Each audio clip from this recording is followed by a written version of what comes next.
Lesson 4, Day 4. Relative statements.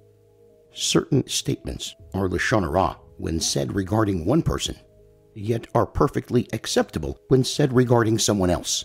For example, to say that a businessman studies Torah 5 hours a day is obviously not derogatory.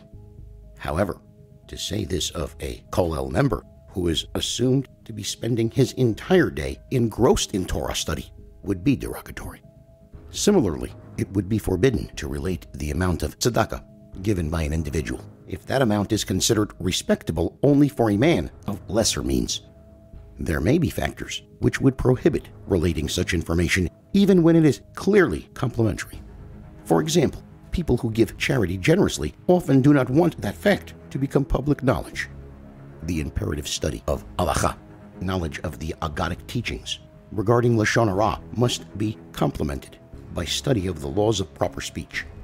In the words of Midrash Mishlei, to know wisdom and musar, inspirational ethical instruction.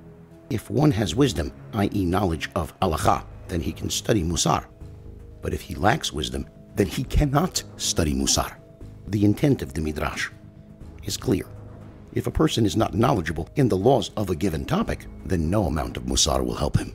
For example, if a businessman thinks that a given practice is not robbery, when in fact it is, then what good will it do to inform him of the severity of the sin of robbery? The same applies to all other negative commandments. Therefore, one must study the Torah's laws to know what is permitted and what is forbidden. And he must also learn the musar teachings, which inspire a person to fear Hashem. Through study of such teachings, one arouses his soul to observance of Torah, aside from fulfilling the positive commandment, fear Hashem your God.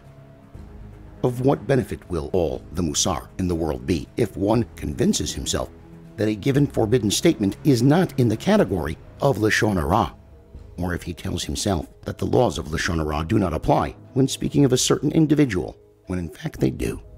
Therefore, it is imperative that one knows what is and what is not in the category of lashon hara. According to halacha, this study should be complemented by inspirational study of the relevant Aggadic teachings.